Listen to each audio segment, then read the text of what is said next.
Hey guys, if you watched my yesterday's video, you know that after yesterday's rounds, I was considering giving up chess because it was horrible, I was on tilt. But today, let me show you how I made my comeback. I played two very decent games today in the same tournament in Almaty, Kazakhstan. Both games were above 90% in accuracy according to the engine and were very instructive, and both featured intense fights against young opponents, talented juniors from Kazakhstan. So the first opponent that I was playing is called Alexander Han. He's rated around 1600 ELO, but do not be misled by this number. After this tournament, he is already, I've just checked, he's gaining more than 70 rating points on the basis of this tournament. He has defeated lots of candidate masters in this tournament, so he is not to be messed with. And let me just make a quick disclaimer. All those young guys in Kazakhstan are underrated. They don't play international tournaments. They rarely play FIDE-rated tournaments. That's why their rating has not caught up with their real strength. So I need to be careful, and I decide to go for the ratio opening, to go for the slow positional play in the spirit of Anish Giri. I was like, when I was talking to myself in my head before this game, I was like, you need to play like Anish Giri, slowly, positionally, without too much risk, slowly outplaying your opponent. I hope that if Anish watches this channel, by the way, sometimes if he sees this game, he hopefully will say that it was not that bad, considering the fact that this game I played at 94% accuracy according to the engine. So let's dive into this. So this is the position we get out of the opening. I decide to go for the double fianchetto because everybody knows the openings that I am playing here in Almaty. Everybody is preparing for me. I decided to avoid mainline theory, to just play chess, play some random BS in the opening. It's not BS, it's a decent system, double fianchetto, but it's not an attempt to fight for some theoretical edge in some well-analyzed complex position where there are 25 moves of theory. I decide to avoid this for the time being. It doesn't matter. It doesn't mean that I'm not going to do this later in this tournament, but today I decided to do the double fianchetto, to go for the cautious approach, just castling, and now d4. Now d4 and then c4, I want to blow open the center, open this diagonal, and while this may seem harmless, because black has the center, black has a very solid position, the engine says it's 0.0, no advantage for white. In practice, I've been on both sides of such positions, both playing them with white and with black, and I know that for black it can get uncomfortable really fast, especially if you just make one wrong step. So let's see what happened in this game. So he castled, I go knight d2, and now c4. And it's really hard, first of all, to take a decision here. Which pawn to take? All are decent options. Take on d4, take on c4, maybe take on d4 with the knight. The engine says both are, like, all three choices are possible. But first my opponent decides to fianchetto his bishop. I go rook c1, anticipating the fact that this c file will open up most likely. And my opponent decides to not wait and jump with the knight into the center. Young players are energetic. They like playing dynamically, putting their knights on active squares. This is a decent move, but it creates some weaknesses in black's camp, which I immediately use. So first of all, I trade one set of pawns, opening my rook. Now I trade another set of pawns. He could have taken with the bishop, but that would have given him the isolated pawn. So he decided, okay, I'll take with the pawn. But now I can take his knight and jump in the center. And now I'm enjoying the ideal position to play if you are Anish Giri or wanna be Anish Giri. That is, after the trade, we get this position where he has 1-2 pawn islands on the queen side, while I have just one pawn island on the queen side. My pawns are connected. They stand together protecting each other, while his pawns, the a pawn and the c pawn, are weak and can be harassed and attacked by my pieces. So that's all I need. I don't have an extra pawn. I don't have a big advantage. The engine says plus 0.4 because of those structural things in the position. But that's enough for me to try to outplay, slowly grind down my opponent in such a technical position. He goes f6. By the way, I don't like this move. Never go f6, as Ben Feingold says. He was probably like afraid of the activity of my bishop, but I don't think it's necessary to go f6 here. Still, it's not a horrible mistake, but I just drop back. And here he decides to trade the queens and fight for the d file. And now, all I need is one weakness, and I use it. I go bishop a3. Now, this pawn will be continually harassed until the end of times by me. And he can do nothing about it. He cannot push it further. Well, first of all, because it will be taken, and also because the bishop will be hanging. So, and I'm having this pressure. Currently, I cannot immediately win this pawn, but maybe I will. So first he goes f5. And here I was actually considering taking, takes, and taking on c5. But I didn't like the fact that he can infiltrate on d2, forking my 2 pawns. And if I go, for example, rook c7, he can go here, and I can take on a7, but he can take on e2, and he has some counterplay. And the engine actually says that it's now equal, even though I have those pawns, he has some counterplay. There was a more precise way to play this, bishop f1, which gives white the advantage here, even though the material is equal, because e3 and the bishop is going out to c4, and there is an attack on the king suddenly, but I did not see that. But there is no need to do that. You know, previously I was struggling with such positions. I always was trying, so this is the position, I always was trying to find some forcing lines, to find the win, to win immediately. But you don't have to rush when you have a better position. Your opponent has weaknesses.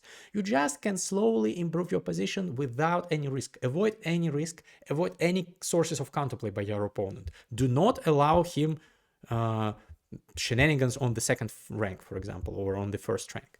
Why do that? You still have a great position. His weakness is not going anywhere. So you can slowly improve your position and avoid any counterplay. That's what Anish Giri, I'm pretty sure, would have done. So e3 is a move. I first want to improve my bishop, to put it maybe here, maybe sometimes here, to maybe put my king on g2 if I want, or maybe put my king on e2, avoid any counterplay by my opponent, and then win this c pawn. It's not going anywhere. So he goes here, I go here. He goes here, I go here. First of all, I'm activating my bishop. Maybe I'll even go to d7, I don't know. But I'm just playing with my food right now, because I can take this food. I can take this pawn on c5 sooner rather than later. Actually, I could have done it here. I could have, instead of bishop b5, I could have already won this pawn like this. I thought he'll go here, pinning me, but I have b4. And the engine says it may be defendable, but a pawn is a pawn, of course. But I decided, you know what, I'm not in a rush. I'm not in a rush to do that. First, I'm activating my bishop. This pawn will still fall. He goes rook c8, I trade, and now I take the pawn. And now he pins me and I go b4, and I really have no risk whatsoever. My bishop is pinned, yes, but he's not winning it in any way. I can later on, if I want, put my rook on c4, and then there will be there will no longer be any pin. So it's not a problem at all. He goes a5. Here, at first I started calculating some forcing variations. Bishop d7. Then if he goes here, I can check him. And if he goes here, for example, there will be a discovered check. A check with a discovered attack on the rook, and I'm winning the rook, so he has to go here. And I was like, okay, this is very good for me, but why calculate this? I want risk-free, Anish Giri-esque type of play. So after a5, do I need to calculate bishop d7 when I'm up a pawn and enjoying position without counterplay from my opponent? No, I can just play a3 without any shenanigans. He is not doing anything to me. He doesn't have any active counterplay. I'm just slowly going to win this game with an extra pawn on the queen side. Takes. Bishop f8. He doesn't have any counterplay. He's just waiting, standing here. Again, I could have. Initially I wanted to calculate bishop d7, but then why? I don't need to do this. What I need is improve my position. King f1. I will just slowly march my king to this side of the board. Then there will no longer be any pin because this rook will be protected, and then I will be able to trade one pair of bishops and then go with the king to this pawn and help it promote. That's my plan, and it's very easy and it's unstoppable. So he goes bishop e7 again, utilizing the pin again. I'm not able to take it because my rook is hanging, but I'm just moving my king forward, and I'm moving my king forward. Yes, he can check me, but I'm moving my king. He goes here. Now, it's important to prevent, in such positions, any counterplay.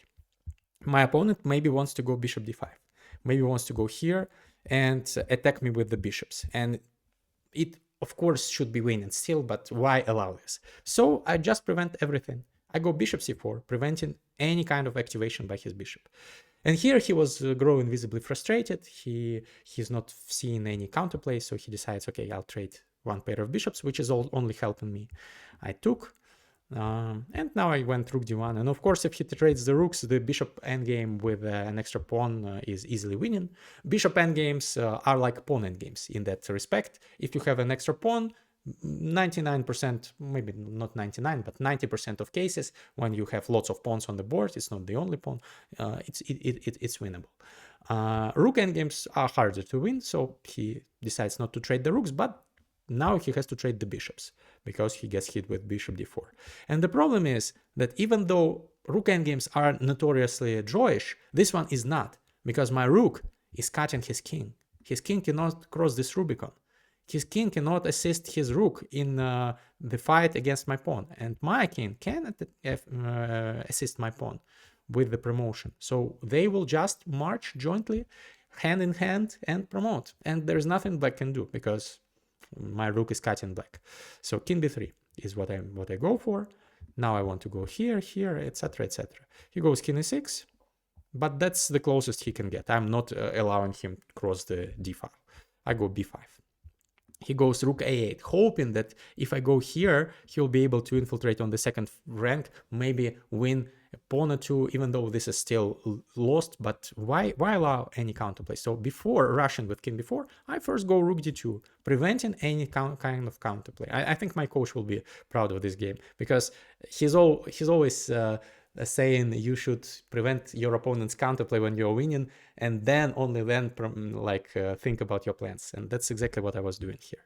So he goes g5, trying to go for some counterplay, but I just go king b4, rook a1, trying to go from the backside, but I just go king c5.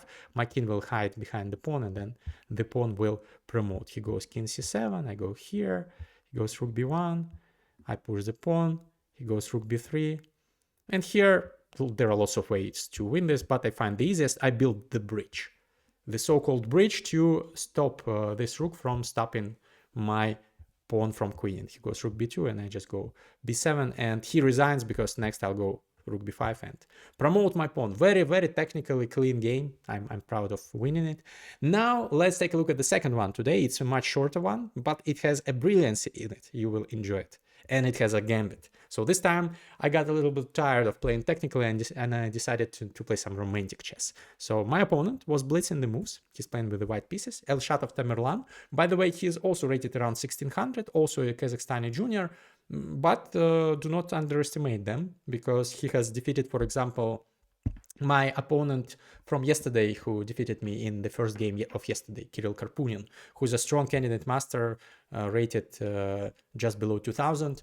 So Tamerlan defeated him easily. So he's also a dangerous opponent, of course. I go for the King's Indian defense, and my opponent goes for the, I would say, rare setup. This is called the Averbach system,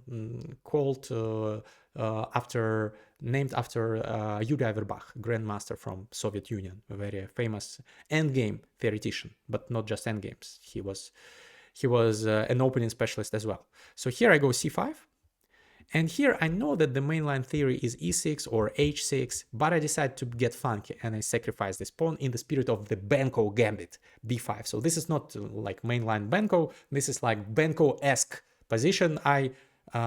Actually, chess.com says that this is a book move, so there is theory in this line. I never knew about this. I just came up with this when I was playing Blitz online, and I remember that it's not bad according to the engine when I checked it later with the engine, and I decided, okay, I'll play it.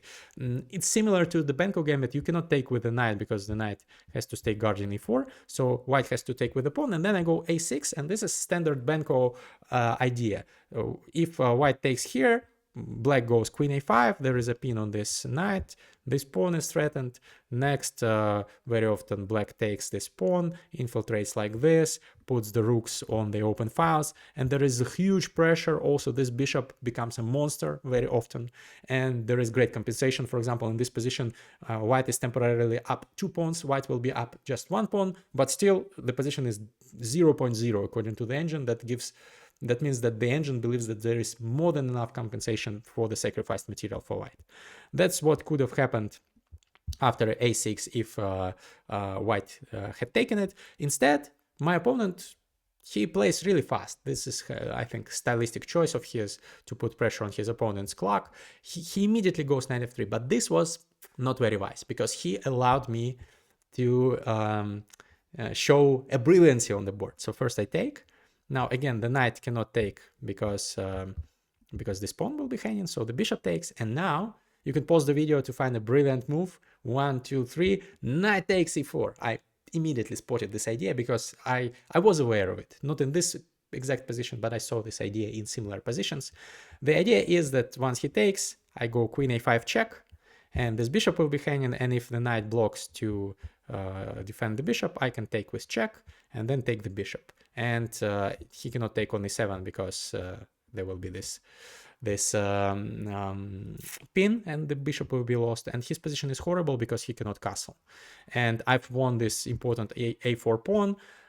He cannot castle queenside as well, of course, because queenside is in shambles. I have very active rook.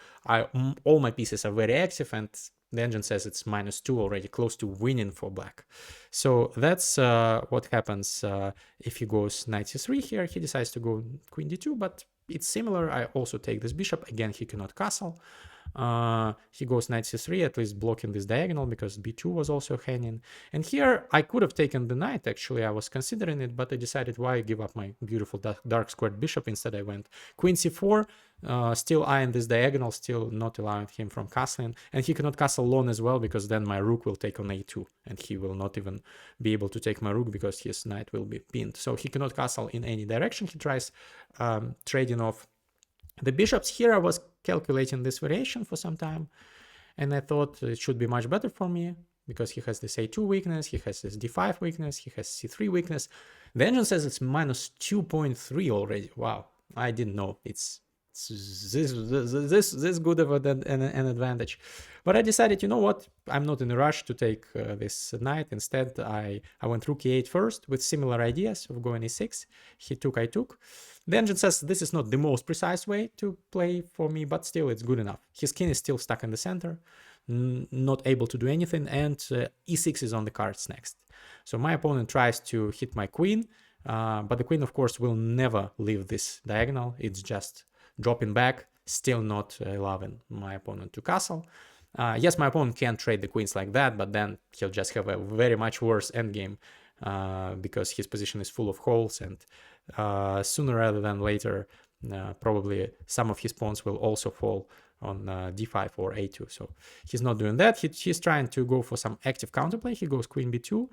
He wants to jump with the knights with discovered checks. So I just sidestep it calmly, which is a very sensible choice according to the engine as well. Now he goes knight e4. Still, he does not want me to go e6 because that would allow knight f6, which would be tragic. But of course, e6 is not the only plan I have in this position. Bishop f5 is also very logical, challenging this knight. He drops back with another knight.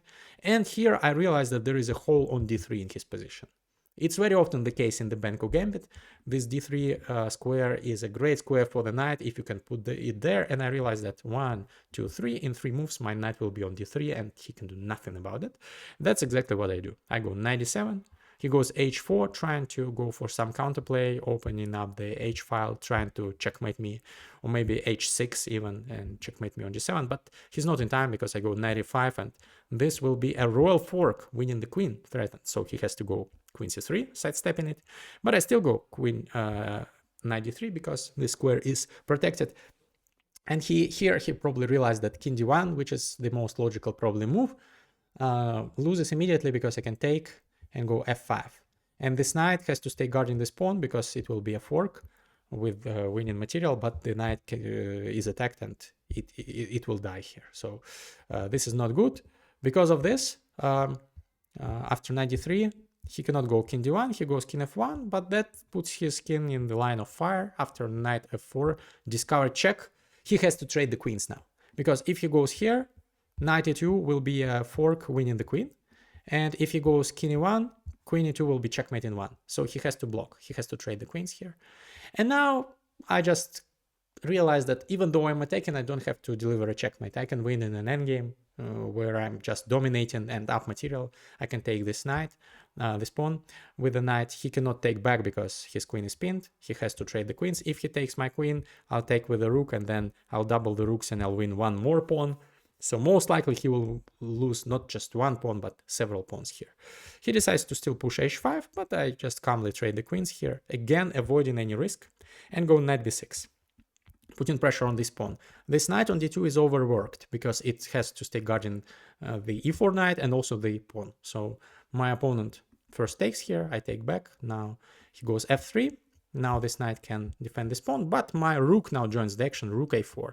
And everything is fallen here for him. Unfortunately, he does not have time to coordinate his position. His rook on h1 is stranded. The king, because the king was not castled, it's not just the fact that the king is in danger because the king is not castled. The king is also in the way of the pieces. The rooks are disconnected. Otherwise, the rook would have loved being able to connect with the second rook and somehow protect c4, but it's unable to do so. So rook c1, he decides to give the a2 pawn because one of the pawns will fall in any case. Now he goes king e1, I go rook a8, doubling and wanting to infiltrate. He goes rook f1. And now my knight, remember this knight? Do you remember the journey that it took? First of all, it went here, then it went here, then it checked my opponent from here, then it went to f4 when there was the discovered check, then it took the pawn, then it went to b6, but now is the time for the knight to continue the journey. I realize that the knight belongs on d3. I need to put it back on d3. So I go here to then go to e5 again and then go to d3 again. That's my idea. So I go back and forth. And now this knight will cement black's victory because, yeah, it will lead to massive material losses once it gets to d3. My opponent goes rook f2, and after knight e5 just resigns because, yes, of course, he can go king e2, trying to prolong the agony, but I can, like, anything wins here. I can just slowly even put both rooks on the second file, and or I can take here first, and then I don't know, rook a3 is the move that the engine likes, but everything wins here. So my opponent here resigns. So today was a better day than yesterday. Hopefully my good streak will continue tomorrow. Thank you for watching. Drop a comment if you enjoy these recaps. I'm very tired after the playing day, two rounds of play, and I'm recording this for you guys. So if you appreciate it, please drop a comment. See you in the next one. Bye-bye.